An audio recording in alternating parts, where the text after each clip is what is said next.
Hello and welcome back to Abhyuday classes UP. आज के इस वीडियो में हम अगेन अपना फिजिकल साइंस का लेसन प्लान, जिसका टॉपिक है सूक्ष्मदर्शी तथा दूरदर्शी, इसका लेसन प्लान हमें कैसे लिखना है, कैसे बनाना है, आज के इस वीडियो में हम इस पर चर्चा करेंगे। जैसा कि अपने पिछले वीडियो में हमने अम्ल, क्षार एवं लवण टॉपिक का लेसन प्लान हमें कैसे बनाना है इस पर चर्चा किया हुआ था। तो चलिए देखते हैं। पाठ्य योजना संख्या 22वें नंबर का है हमारा। ऑलरेडी हमने 21 ही नहीं सिर्फ बल्कि इससे अधिक ही, चाहे बायोलॉजिकल साइंस हो या फिजिकल साइंस, हमने हर एक टॉपिक का लेसन प्लान इनमें कवर किया हुआ है। चैनल पर आपको हर एक टॉपिक का लेसन प्लान मिल जाएगा। अगर आपको उसकी ज़रूरत होती है तो प्लीज़ एक बार आप चेक कर सकते हैं। प्लेलिस्ट भी तैयार है, आप चाहें तो वहाँ से भी देख सकते हैं और मैं लिंक भी दे दूँगी, आप वहाँ से भी देख लीजिएगा। ठीक है, चलिए देखते हैं। पाठ्योजना संख्या 22, छात्र अध्यापिका का नाम, अगर आप छात्र अध्यापक हैं तो छात्र अध्यापक का नाम लिखेंगे, विद्यालय का नाम, उसके बाद दिनांक, कक्षा, विषय, कालांश, समयावधि। ये सारी चीज़ें करने के बाद हम लिखते हैं अपना प्रकरण। आज का हमारा प्रकरण हमें पता है क्या है, सूक्ष्मदर्शी तथा दूरदर्शी। ओके, इसके बाद हम लिखते हैं सामान्य उद्देश्य अपना, जिसमें लिखेंगे पूर्ववत। पूर्ववत लिखने के बाद विशिष्ट उद्देश्य लिखेंगे। विशिष्ट उद्देश्य में सबसे पहले ज्ञानात्मक उद्देश्य लिखते हैं हम, जिसमें लिखेंगे छात्र सूक्ष्मदर्शी तथा दूरदर्शी के बारे में जानकारी प्राप्त कर सकेंगे। ज्ञानात्मक के बाद लिखते हैं हम बोधात्मक उद्देश्य, जिसमें लिखेंगे छात्र सूक्ष्मदर्शी तथा दूरदर्शी की व्याख्या कर सकेंगे। इसके बाद प्रयोगात्मक या क्रियात्मक भी से हम लिखते हैं। प्रयोगात्मक उद्देश्य में लिखेंगे छात्र सूक्ष्मदर्शी तथा दूरदर्शी के उपयोग को समझ सकेंगे। ओके, इसके बाद लिखते हैं हम सहायक सामग्री। सहायक सामग्री टीचिंग के दौरान जो भी चीज़ें हम यूज़ करते हैं वही लिखते हैं, जैसे प्रकरण संबंधित चार्ट पेपर, फिर शिक्षण विधियाँ में प्रश्नोत्तर विधि, व्याख्यान विधि और प्रदर्शन विधि, ये तीनों शिक्षण विधियाँ लिख लेंगे। पूर्व ज्ञान पे आते हैं, जिसमें लिखेंगे छात्र सूक्ष्मदर्शी तथा दूरदर्शी के बारे में सामान्य जानकारी रखते हैं। ये हो जाता है पूर्व ज्ञान हमारा।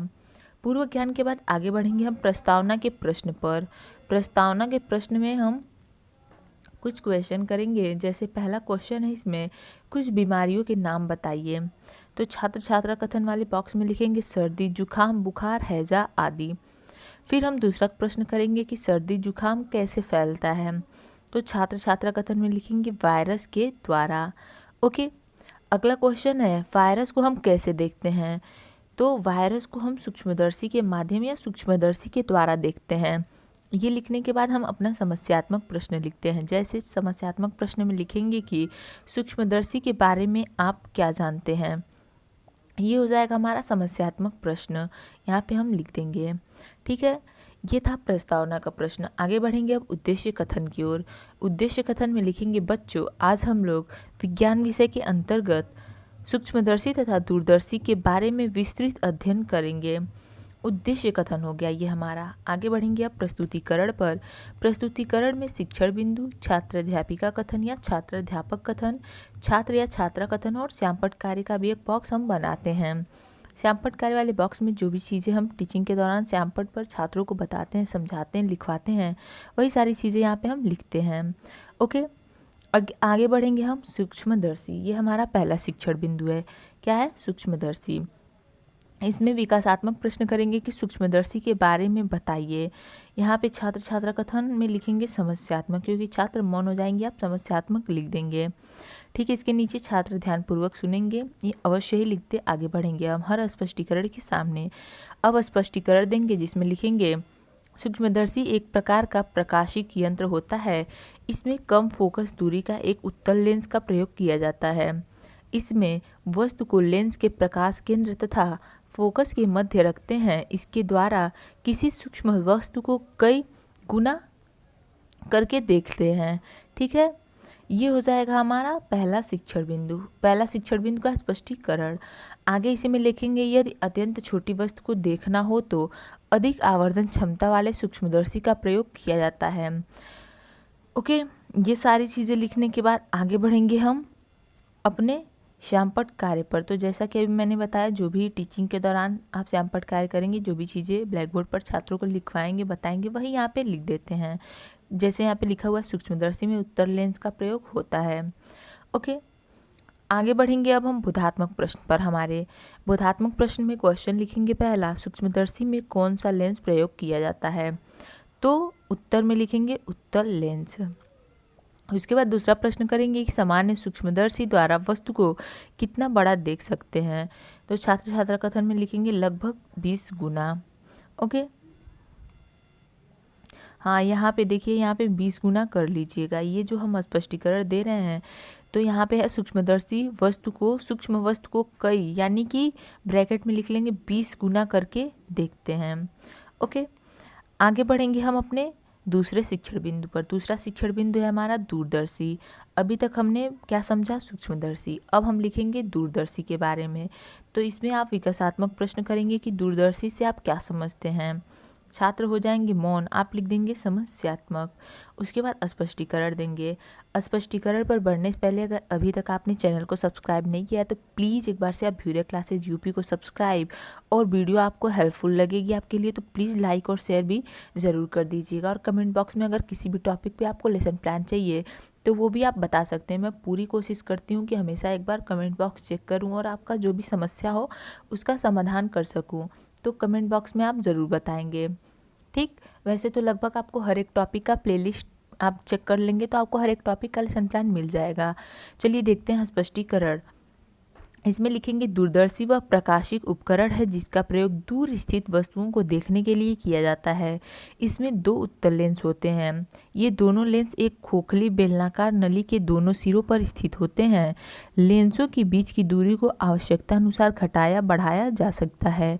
वस्तु की ओर वाला लेंस अभिदृश्यक तथा नेत्र की ओर वाला लेंस नेत्रिका कहलाता है।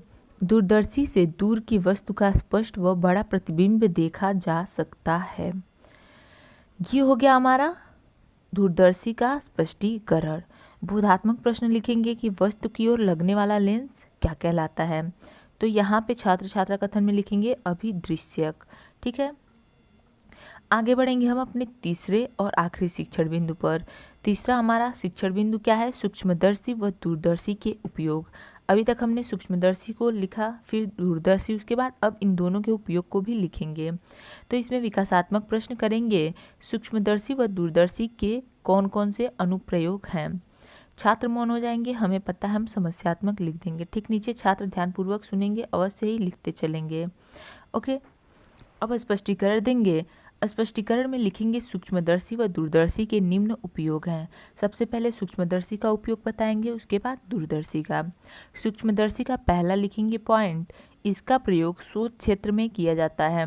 दूसरा, जीव जंतुओं की कोशिका का अध्ययन करने में भी किया जाता है। ये हो गया सूक्ष्मदर्शी। उसके बाद दूरदर्शी में लिखेंगे पहला पॉइंट, इसका प्रयोग ग्रह तारा आदि देखने में किया जाता है। दूसरा, इसका उपयोग खगोलीय अध्ययन में किया जाता है। ये हो गया सूक्ष्मदर्शी व दूरदर्शी के उपयोग। ये दो पॉइंट्स लिख लेंगे आप। इसके बाद बोधात्मक प्रश्न लिखेंगे। बोधात्मक प्रश्न लिखने से पहले आपको बता दें जो अगला टॉपिक है हमारा वह है पदार्थ की अवस्थाएं।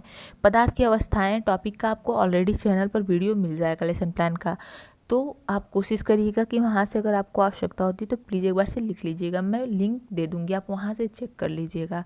ठीक है, बोधात्मक प्रश्न लिखते हैं सूक्ष्मदर्शी का कोई एक उपयोग बताइए। तो छात्र छात्रा कथन में लिखेंगे शोध क्षेत्र में। दूसरा, दूरदर्शी का कोई एक उपयोग बताइए। तो इसमें लिखेंगे खगोलीय अध्ययन में। ये हो गया हमारा बोधात्मक प्रश्न। आगे बढ़ेंगे अब पुनरावृत्ति के प्रश्न पर। पुनरावृत्ति के प्रश्न में हम कुछ प्रश्न लिखेंगे, जैसे पहला क्वेश्चन है सूक्ष्मदर्शी के बारे में बताइए। दूसरा, दूरदर्शी क्या है, और तीसरा, दूरदर्शी के अनुप्रयोग को बताइए। ये हो गया हमारा पुनरावृत्ति के प्रश्न। इसके बाद लिखेंगे अब हम गृह कार्य। गृह कार्य में लिखते हैं कि सभी छात्र घर से सूक्ष्मदर्शी तथा दूरदर्शी के बारे में लिखकर लाएंगे। ये था हमारा पाठ योजना आज का। सो गाइस, आज के वीडियो में बस इतना ही। मिलते हैं अगले वीडियो में अपने। तब तक के लिए चैनल से जुड़े रहें। जाते वक्त प्लीज़ अभ्युदय क्लासेज यूपी को सब्सक्राइब जरूर करते जाइएगा, और वीडियो आपको पसंद आई हो तो प्लीज़ लाइक और शेयर भी ज़रूर कर दीजिएगा। Okay, thank you.